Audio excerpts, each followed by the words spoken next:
today. Oh, that's my recording memo. So this is being recorded, so you all know. And we're going to begin talking about team building and hiring in a candidate-driven market. But first, I want to just hand off the mic to each of you to individually introduce yourselves briefly and talk about what your current role is focused on right now at your current organization. So since you're at the top of my screen, Rasheda, why don't you kick things off? Well, thank you, Serena. And hello, everyone. I'm Rasheda Jolly, and I'm a talent acquisition partner at Collibra. So I support the G&A function. So anywhere from HR, legal, finance, just to name a few. Finance is very heavy right now. At Collibra, we have amazing and great things that's happening with the company. So just right now, building a whole finance team. So I'm spearhead the full cycle recruitment efforts for anywhere from mid-level to senior level roles, and also a strategic talent partner to our senior stakeholders. So as Serena has mentioned, I have been in the talent acquisition sector for 10 years and started my career over in campus recruiting, and then I transitioned over to lateral recruitment. I'm a huge advocate for diversity in recruiting, but also communicating the importance of retaining diverse talent and what that will look like for each company. A little girl growing up in East Flatbush, Brooklyn with immigrant parents, I didn't think I will be where I am today. I didn't think it was possible. So I want to be able to kind of pass down the torch and also help, a lot of people with their career goals and dreams and making sure that they have like the best livelihood possible. Thank you so much, Rasheda. That's great. And on to you, Missy, since you're next in my line here. Sure. So as Serena mentioned, I run a business called Beam Talent, where I help startups and small businesses with their talent strategy. Right now, my main projects are helping companies source talent.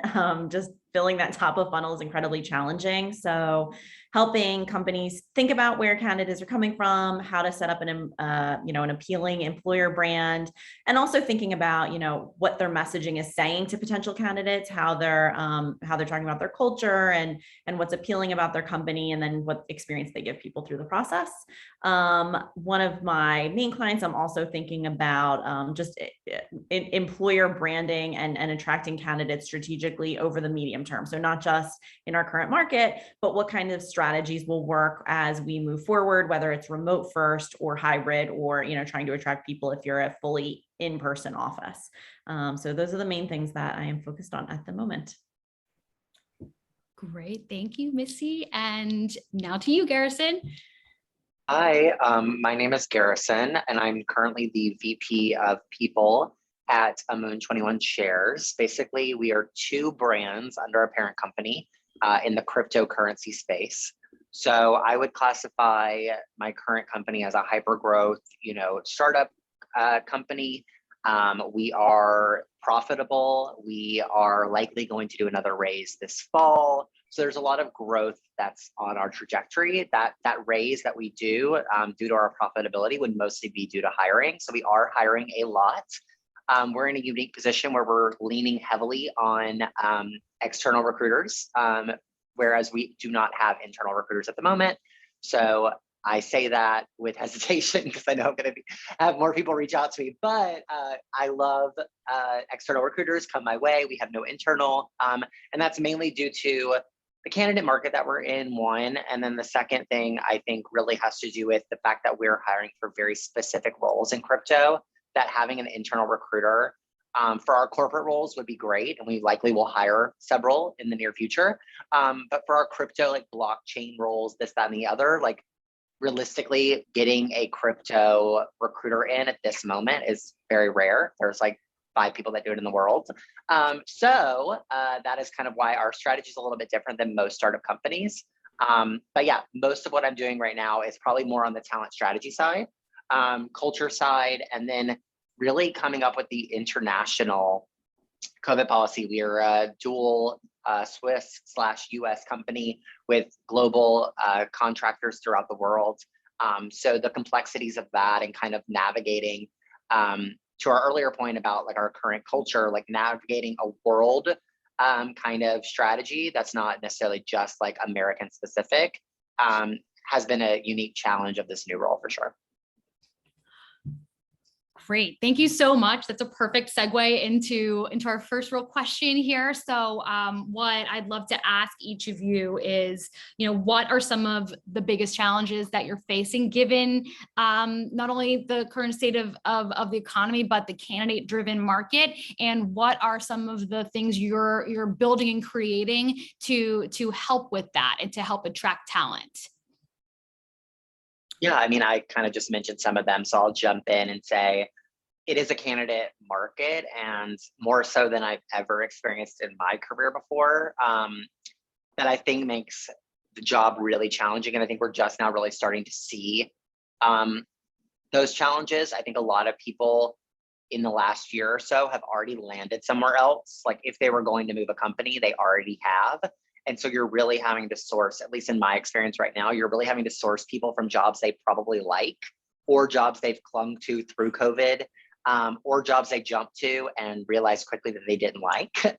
So it's a very unique thing because most people, if you look on LinkedIn for a product designer, for any role specifically, you're gonna find a million people who started a job in April, May, June, or July. So it is extremely challenging because I don't think we've ever seen people up and leave roles previously like they did during this pandemic. I think the pandemic in general has made startup hiring challenging. The in-office culture just isn't as much of a plus as it used to be. And something that's really exciting like cryptocurrency seems a lot riskier than it did maybe a year or two ago, whereas you'd be like, oh yeah, that's the trendy thing I want to jump to. Now taking a risk and going to a startup is really scary to a lot of people. So like that startup nature of like taking gut decisions and just making a jump is a lot harder to sell people on, I'm finding. So I think those are some of the challenges that we're facing. We are an in-office culture that's doing a hybrid model of 3 days in the office, 2 days at home. We're being more flexible now with Delta variant obviously on the rise, but that is winning us over some and losing us out some. So it's interesting to already see those complexities of people that want to return to an office, but also don't, and how that's kind of navigating the pool as well. So those are just some of the recruiting challenges and talent management challenges that I'm currently facing. Yeah, I can jump in next. So I'm seeing very similar things. I think one example or a couple examples I'm seeing from one client I work with who hires a lot of entry level or early career talent. So at that end of the market, it's extremely competitive. You've seen in the news, it's very hard to fill roles. So for them, we really looked at the data, like where are candidates, what are they looking for?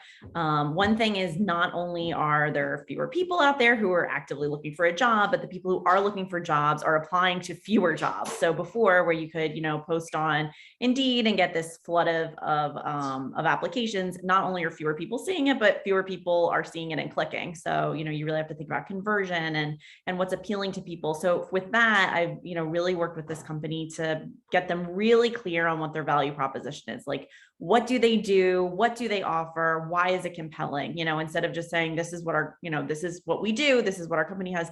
Why does someone care? What's in it for them?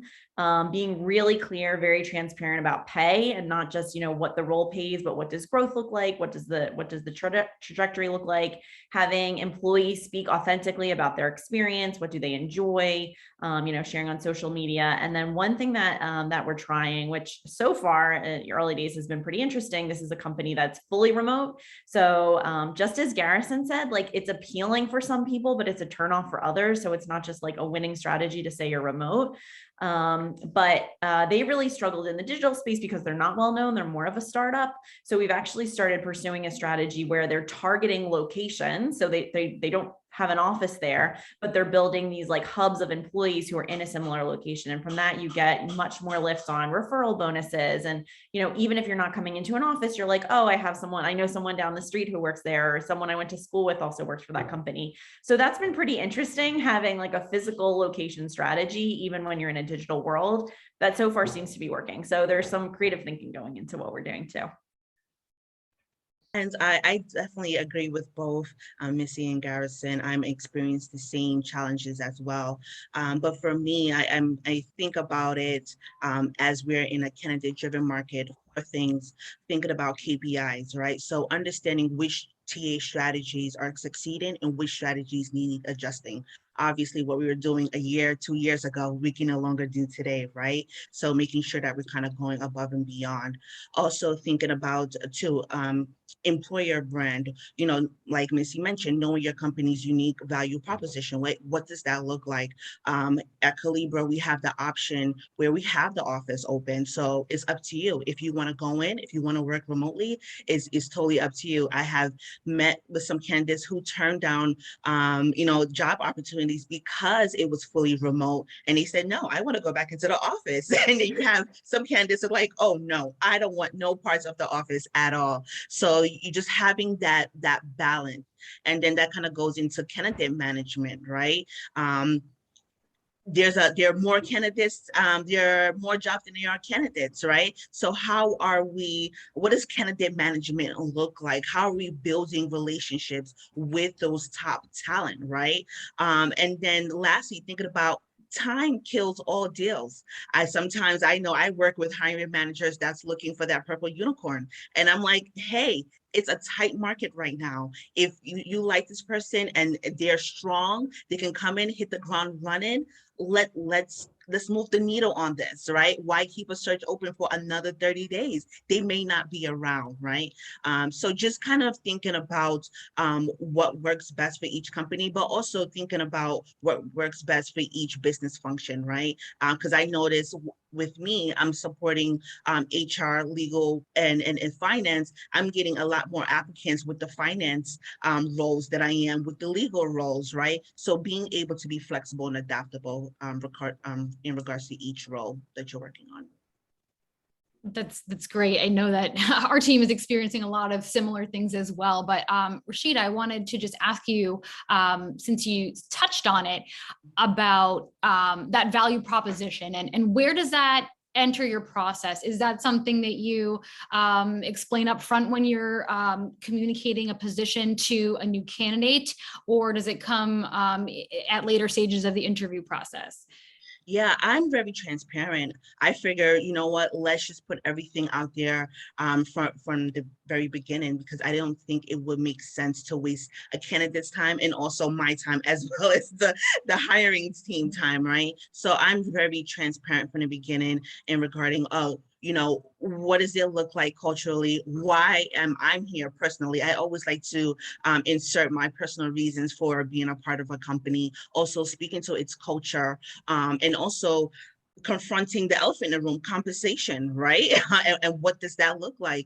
Of course, we cannot ask, what they're making right now, but understanding their expectations and communicating to them what our budget is and where we can possibly be flexible and what that will look like. So I like to be transparent from the very first conversation. For sure. Anyone else want to comment on that? I was going to say that I think that a lot of it comes down to time and the fact that like a lot of this stuff would have worked itself out over 30 days. And now it's a matter of, can we actually boil this down to, I think it's a unique time where candidates used to be like, let's slow down if you move too fast. And now like you cannot move fast enough. Like 2 interviews and people have made up their mind, like they're good to go and they're like waiting on an offer. So I think it really comes down to Rasheda's point. It's like, work through all the kinks, make sure that you answer all of their questions, like figure out where they're hesitant, what their concerns are, like answer things, like explain the reality on the ground. Where are some areas, like where are the warts? Like get through everything and let people know like what they're heading into. I think is extremely important. I think people really respect that and are looking for that. And I think another thing that I think Missy alluded to as well was around kind of the number of applicants applying. And I think it's so true that that's dwindling, particularly for in-house recruiters, because think about it. Naturally, every external recruiter is attempting to land candidates as quickly as possible. So if you're active on the market and you get inbound from an external recruiter, candidates love that experience and they're going to take people up on that and not be spending as much time on LinkedIn searching. So external recruiters, I think, have the benefit right now of at least having candidates in pipeline to where they're just pulling in as many people as possible. They could reach out cold on LinkedIn. I think in-house recruiters are really struggling with going from having maybe 200 applicants per job to, like, for example, we have a job open right now that's getting probably 5 applicants a week, and it's on LinkedIn, Indeed, Glassdoor, Bill10, job boards specifically to crypto. And it's just not, it's not a matter of the places not being right. It's a matter of the fact that people are not living on LinkedIn and looking at job posts every single day like they used to, because they're getting reached out by other people, and they're kind of, it's a sourcing first market as well in a weird way. So I think those are some of the challenges that time really is causing probably the hardest conflict right now. Yeah. Two things to add here, because Rasheda and Garrison like hit it right on. On the compensation thing, something that my team is doing right now that I think has been really effective has been really being clear about compensation. So we have this one role that we hire in very high volume, so this is easier in those instances. But after our first call, we're very clear on what information we need from the candidate, what our value proposition is. And then we can say very clearly, like, if you took this role, this is where we would consider you, like, this is the range that you would fall in, and here's why. So just being so clear, we lose a lot of people that way, but we save time, we save follow-up conversations, and honestly, people save their own time. So getting really clear on that, I think, is helpful for both sides. And then another thing just on the sourcing conversations is, again, being really clear on what you're aiming for. Like, outbound has become something that my in-house team is using a lot, that some people weren't experienced doing, just because you would get so many applicants, and the challenge was getting through them. Now it's like, who are we targeting? How do we reach out to them? And what are we saying to them that's really compelling? Great. For sure. And speaking of that, that brings to mind the whole concept of remote and hybrid work and what the future holds. Are you noticing that candidates are approaching you because with expectations for fully remote? And what would you say to a company that might not be certain about what to do? And how can companies brace for this new negotiating power that candidates have? Because if a candidate is, certain they want to be fully remote, but this company doesn't offer it yet, they're in a bit of a bind. So should companies be flexible to what the candidate wants in order to secure them? Is that prevalent and prominent in what you're seeing today? And what can people do about that? Yeah, I'm working with a few companies on this, so I can talk about it from their perspectives. What I've seen, and I'm actually very curious to hear from Garrison and Rasheen on their experiences, but what I've seen is, I think it's really important for companies to think about what their culture demands. Some companies want to be in person, and I think they should be true to that, just as some companies are like, we're working great remote, let's stick with it, but be very clear on what works for the company and then proceed that way.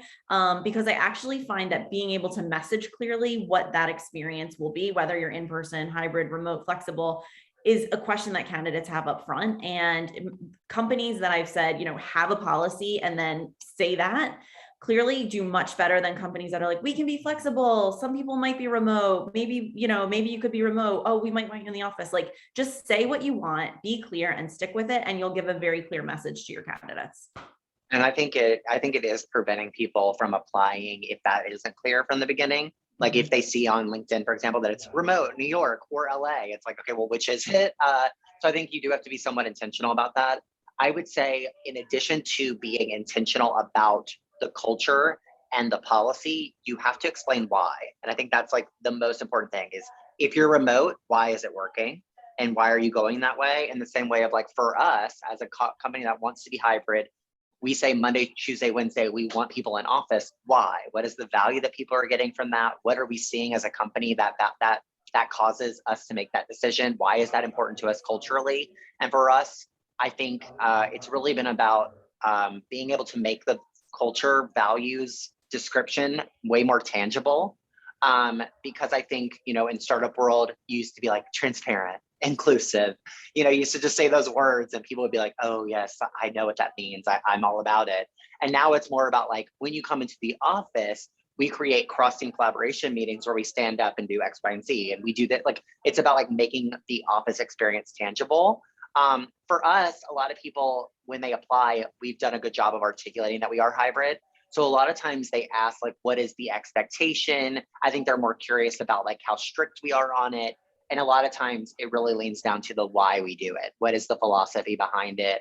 What do we get? How are we seeing engagement? Are people more positive? Are people coming into the office? Do people like it? So a lot of times candidates are more curious about the experience versus say what the experience is. And I agree. I think the more that we can eliminate that question of what is your policy on that, the more candidates will apply and one way or the other.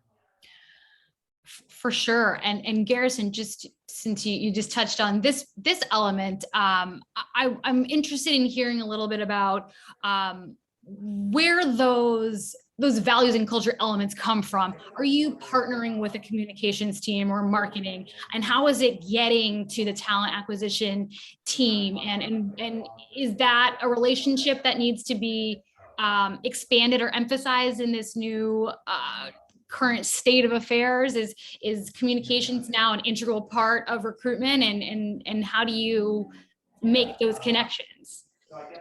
Yes, I mean, I think for me, as kind of my bio alluded to, like I've done marketing in most of my HR roles. Like I am really a brand-driven person, and I think in the startup space particularly, like when people can understand like how their work impacts the company, and what the company is out in the world doing and why they're relevant, why they're necessary, like they're naturally more engaged and they want to be a part of the company. And so I think that hook is what really gets people. And I think I'm going to use a personal example, and I don't mean to call out a business, but it's the only one I can really think of. But like WeWork is the perfect example of the articulated kind of culture that they were able to articulate and get a lot of people bought into to want to join that company.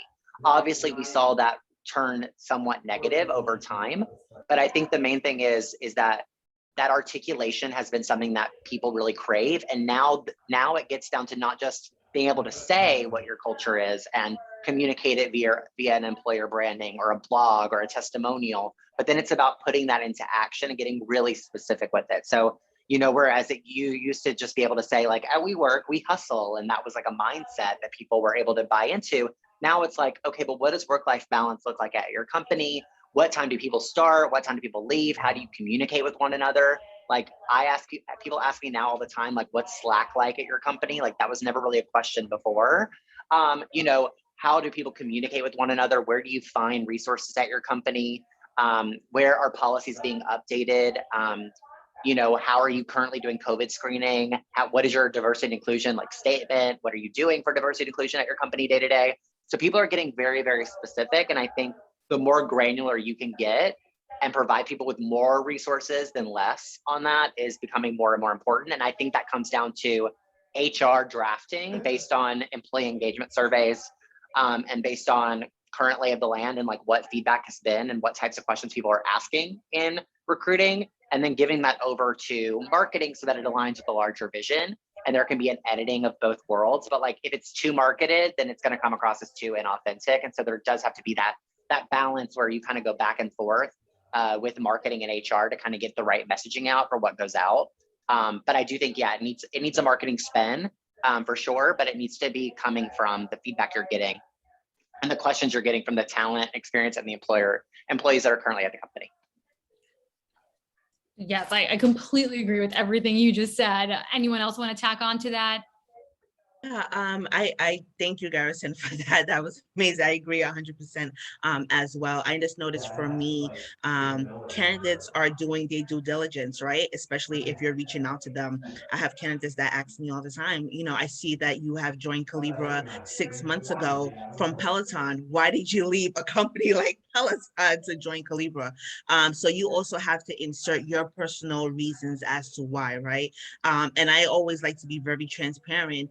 And let them know you have to figure out what is that you want for yourself and what are some of your career goals, right? And I know for me, I wanted to be a big fish in a small pond. And not only that, work very closely with senior stakeholders and feel like I'm making a huge impact and making a difference. And Collibra was able to provide that to me from day one, right? So you have to think about what's really important for you in your career goals and then be able to take it from there. Rasheda, that sounds great. I'm like, sign me up. One thing I wanted to add on the messaging and especially I think like how people are showing up in the office, whether it's hybrid, remote, something that actually frankly surprised me a little bit at the beginning of these discussions, as it became like, okay, what are we doing going forward? Is this actually hits on inclusivity?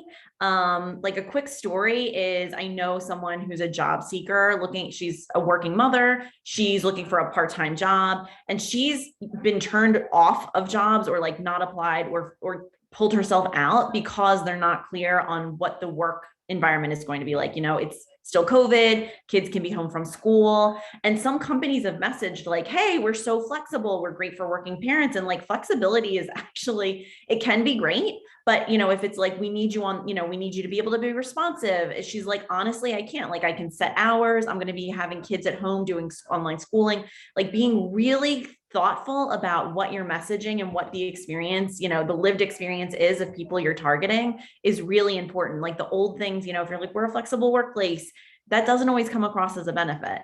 So, you know, really questioning those things is helpful, and talking to new hires about what their experience has been during your process.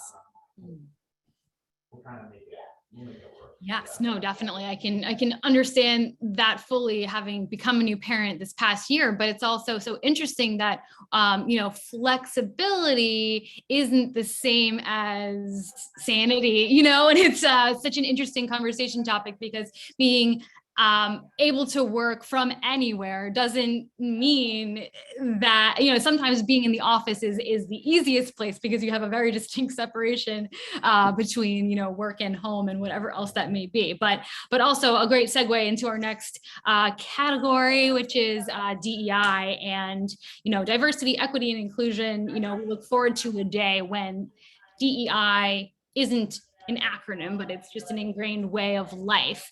So I wanted to talk a little bit about, you know, the ultimate goal, which is belonging, and where that fits in best into the recruitment process. And then we'll talk a little bit about retention, but where does that come in? I'm sure now, I mean, candidates now, you know, I think feel a little bit more empowered to ask about these things, wherein maybe in the past they didn't as much. But where is the optimal positioning for, you know, that intro to your company's philosophy around DEI and practices, and of course actions?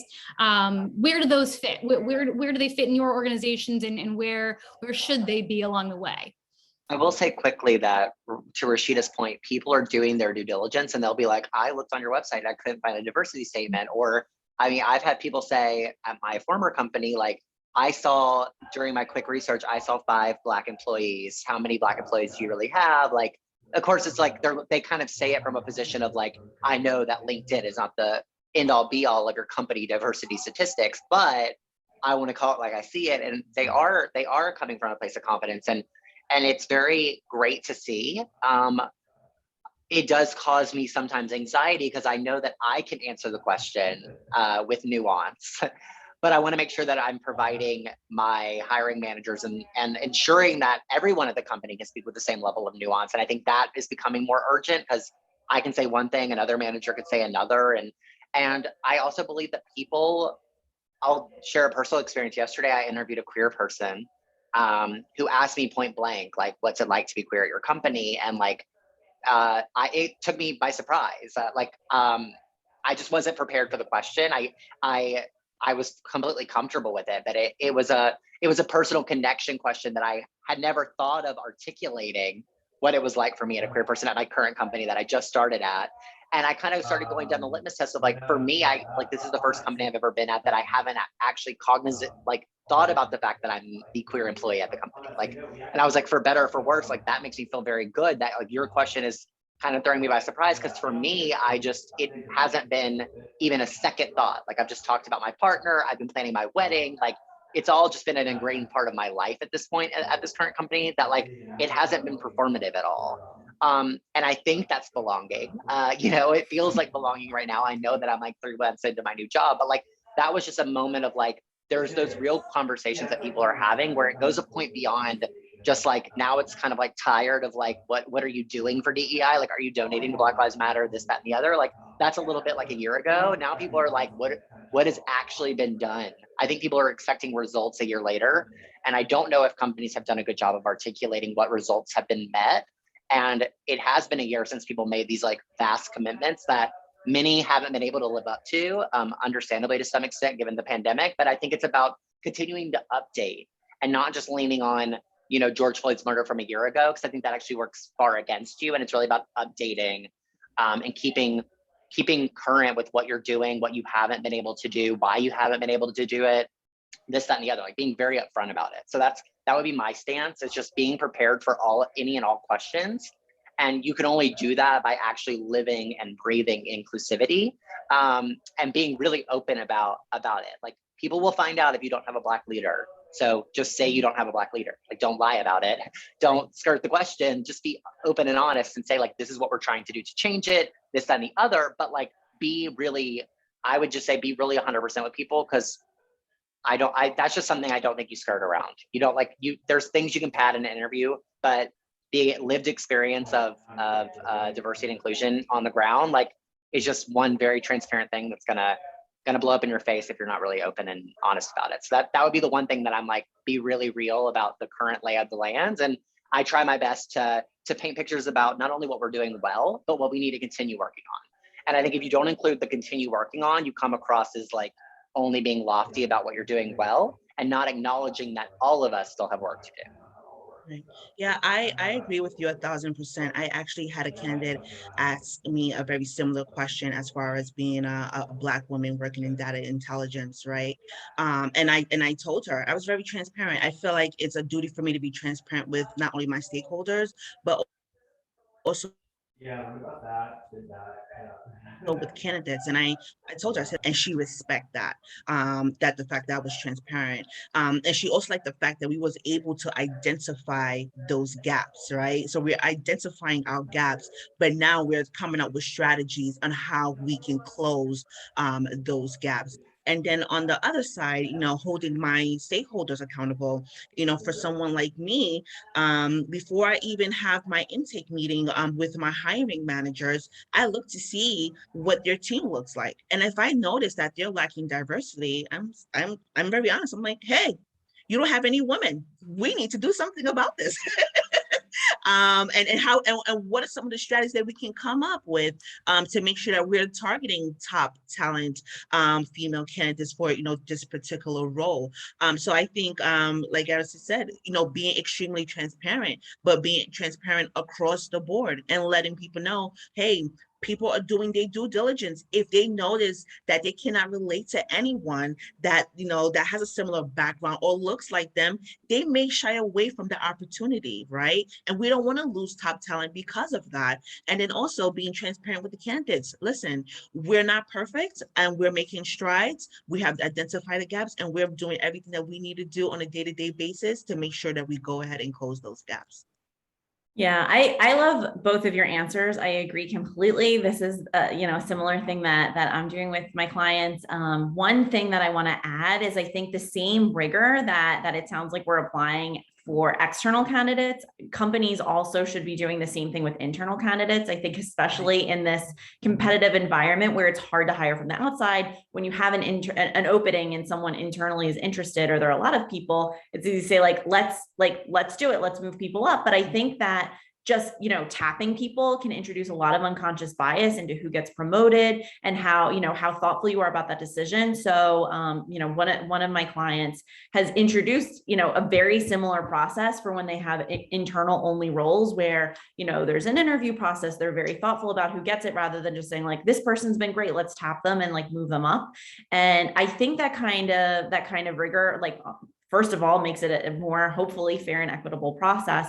But second of all, also sends a message to employees like, this is something that is very intentional. It's something that we're putting a lot of thought into. It's not something that's taken lightly. And when you get this opportunity, like, it's something that's really meaningful. It's not just like, oh, you know, this person has a good relationship with someone. This is a recruiting process, just like we would do for an external candidate. I would say another thing that I'm concerned about in the area of DEI that I'm paying close attention to is I have a fear that we're going to revert back to some former practices because of the candidate market and because of how hard it is to hire people. Like we've all heard the historic white male say, but there's no candidates. Like there is no diversity because the talent's not there. And we were able to show, obviously with data over the years, that the talent is there. And we're also able to, we all know that people that were disproportionately affected by COVID layoffs and by this job market, who are actively on the market, by and large represent, disenfranchised communities.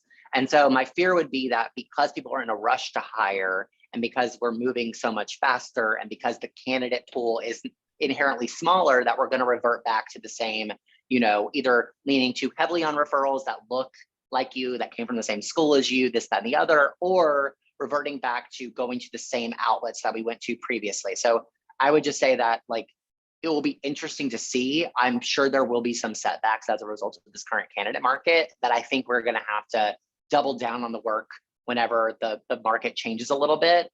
But I do think that the excuses that have been made previously are easier to make now, and that's concerning as it relates to where we're headed. So I would just say, like, really push back and continue to push back on hiring managers, and continue to source top talent and do what you've been doing for diversity and inclusion, and like double down on that, because the candidates are looking. It's not just a matter of the candidate pool getting smaller. And arguably the people that have been most affected by COVID have been members of various communities. For example, the top 3 industries held by LGBTQ Americans: hospitality, retail, and entertainment. All 3 of those are the most affected communities throughout COVID. So for example, office admins, administrative work, hospitality-oriented work, client work, all could be very well sought after by LGBTQ Americans that were affected by those industries. So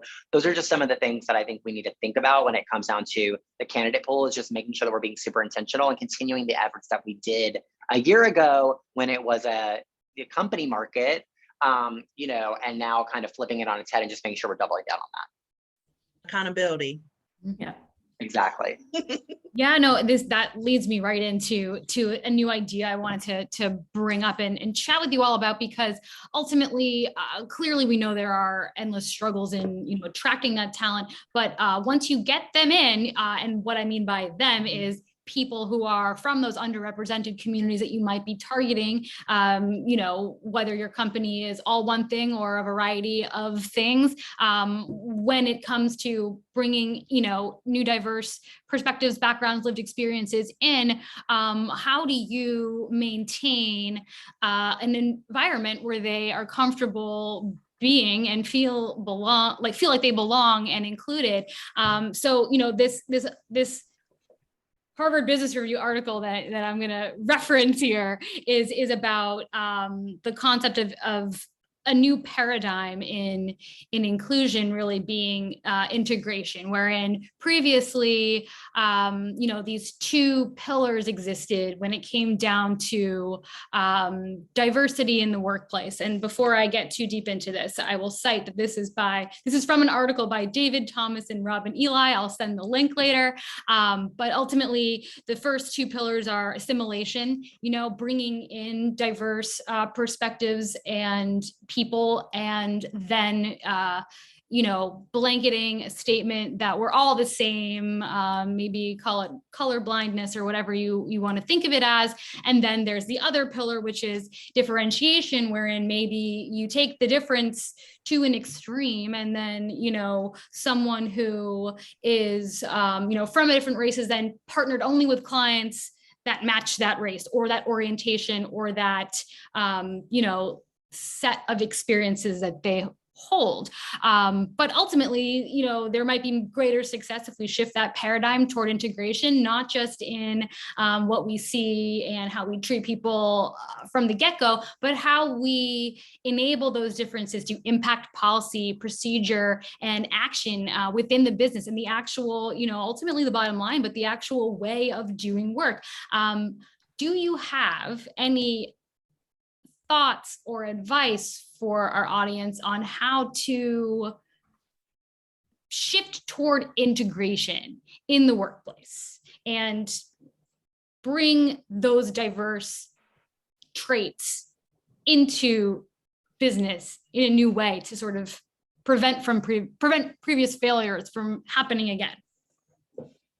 Sorry, I think, question, but yeah, no, I always just say, like, don't wait for a prerequisite. And I mean that meaning more so about policies, like have trans inclusive policies, have, you know, partner benefits, have holidays, and, you know, your cultural calendar to be representative of groups that you maybe don't have represented in your company yet. Because it goes a long way, not only for talent, but it also just shows where your actual values are. I think we saw a lot of people posturing around Juneteenth, and we saw that, and people called that out because it was very much a response, like, oh, and our diversity and inclusion initiative is Juneteenth as a holiday. And so I think, you know, had companies known the history, which I think many people did, about Juneteenth and how important that day was and has been for decades, I think many companies would have given that holiday much sooner. And so I think there's a lot around that. I also think visibility is still very, very important, particularly for indivisible or less outward, communities such as neurodivergent communities, people with anxiety, depression, the queer community, disabled persons. I think there are many people that have and identify as members of communities. And I think particularly in leadership, it's still really important for visibility. I hear a lot of my queer friends say that they don't feel that they have to be out at work anymore and that it is a thing. And I push back against that as someone from Mississippi who knows how much visibility is still important outside of urban areas primarily. So those are two things that I really find to be really helpful in terms of integration. For example, I don't know how many queer people are in my current company. I've been here for 2 months. But the policies that were very much addressed, the fact that, for example, I mentioned my partner during my interview process, and whenever I talked about travel, they were like, your partner can come with you. There were small things like that they picked up on along the way that normal companies that weren't as inclusive would not have offered my partner to come on my trip with me. Like that would just not have been something to cross their mind. In the same way that, there would not have been certain attributes that were assigned that were very obviously inclusive. And so those are just some of the things that I've noticed as a queer person that mean a lot to me, that I think help a lot. And tokenism is something that I think every only deals with at a company, and even people that aren't the only. I've been the only openly queer person at a company and been a part of client meetings that I had no business being in because there were queer people or because it was an LGBTQ organization or Pride Month or this, that, and the other. And so I think we heard a lot about people moving away from unpaid or leaning too heavily on ERGs. And I think it's about offering people the opportunity to speak up, but really removing the burden of people from having to speak up. And I think it's a fine line that people still haven't gotten down to. But I think if you remove the burden completely and don't offer people the outlet, it almost works against you, particularly when it comes down to like Pride, for example. Offer people the opportunity, whether they're allies or part of the queer experience, to participate in your Pride planning, but don't go to the LGBTQ ERG and say, hey, what are we doing about Pride? So I think it's it's a fine balance there around like removing the burden, but offering the opportunity still. Because when people volunteer their time, energy, that's a great sign of engagement, and people are more likely to want to volunteer and come and go from the experience than it all falling on them and being a requirement of their role. So those are just some of the things that I think of as it relates to that. Yeah, I thank you so much, Garrison. I just want to kind of quickly piggyback off of you, women in the data intelligence space. I was hoping that I wasn't going to step into a culture or into an environment where they're just kind of checking off the box, like, okay, great, we have a Black woman, through the door. The fact that they would actually took out time to just ask me questions and my opinions about certain processes and how we can approve things, and really cared. I was a little taken back by it. I was like, wait, do you really care about what I have to say? And that means a lot, right? So for someone like me who is on the talent acquisition side, so when I am recruiting diverse talent, whether if they look like me or not, I can kind of speak to that, right? And people want to be heard, like Garrison said, right? We just don't want to just come in and plug in and day out. We want to know that you actually care about what our thoughts are, what are our feelings, also hear our ideas. And lastly, think about it as it starts from the top all the way down, right? And vice versa. So if we're not seeing that on the C-suite leadership side, it's going to be hard to have that trickle down effect. And I just want to jump in because given we're running short on time, that's the perfect segue into, I think, what might end up being our final question, and maybe we can do some Q&A at the end. But ultimately, I wholeheartedly believe it must begin at the top, because that is where people will learn and see. So my question is, what advice can you provide to someone that might be interested in sparking some organizational change to drive more action toward inclusion that doesn't, maybe it's a small company, maybe they don't even have ERGs, which are employee resource groups for anyone that might not have heard that term before, or, you know, might not have enough people to even, you know, form one. So what about someone who wants to be a change agent because their CEO might be saying, I want to hire diverse people, but this person knows there's nothing put in place to make them feel comfortable here. How do I make a difference? How do you approach senior leadership? Or what advice could you give someone that might be interested in approaching senior leadership to try to activate improvements? I would definitely say first, you know, just kind of do your research. You want to make sure that when you are going to senior leadership, that you have the facts, right? And if you can pull some stats, listen, numbers don't lie. Numbers do not lie, especially if the data that we're inserting into our ATS systems or HRIS systems is accurate. We can, you know, provide, you know, some stats and say, hey, these are some of the things that we're noticing, right? And then also just kind of having that respectful, transparent conversation. I think people nowadays are more open when people are transparent and straightforward and saying, hey, I know this is not something that we can do right this moment, maybe not even in this month or this quarter, but what are some action items that we can take today or over the next few days so we can make some progress along the way and move the needle, right? So I definitely would say do your research and have some information to kind of back it up. And then also just kind of being transparent. Transparency is key, and I think it will work out on for both ends. Yeah, I agree. I think it's a matter of data. Data is really important. I'm speaking more to leaders that are resistant, because I think if you're at a company where leadership isn't resistant, this might not be as much of an issue. But I've worked at companies where leaders didn't get it. It's really hard.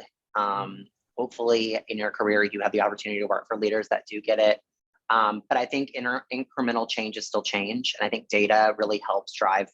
So like if you can get feedback from candidates sharing their input throughout the candidate experience, like what have people said about DEI? How was that weighed their decision?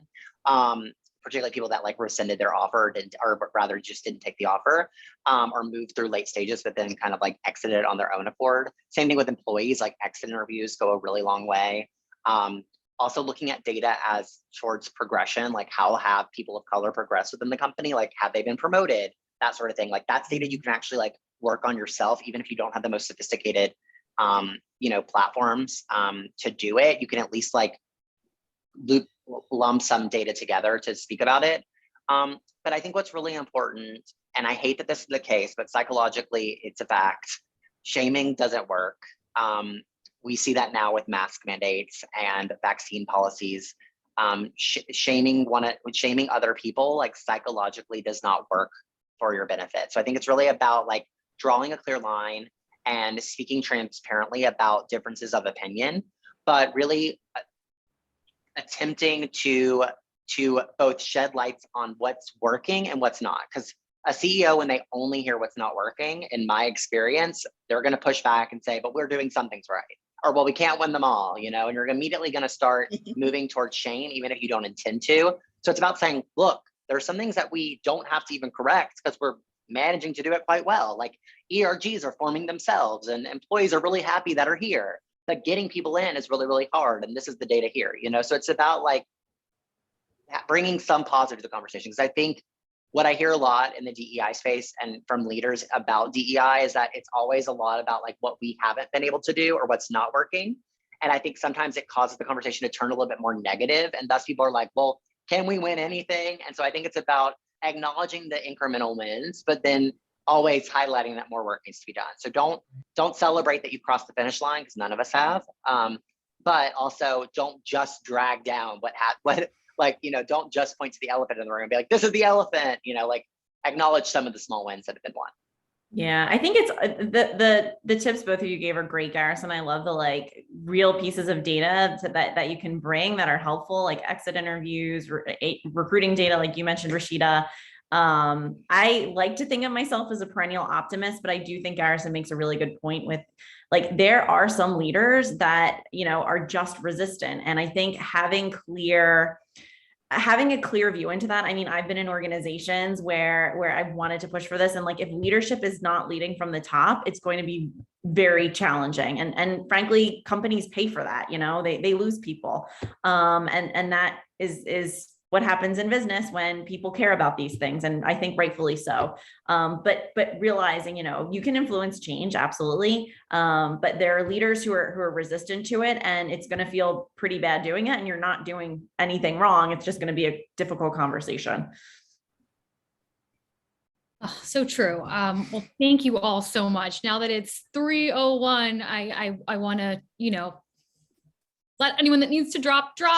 But if our panelists have a few moments, and if anyone has a question, feel free to use the Q&A function on Zoom and pop one out now, or drop it into the chat and we can take a couple. But if not, that's okay too. I want to thank you all, my panelists, Rasheda, Missy, and Garrison, so much for being here.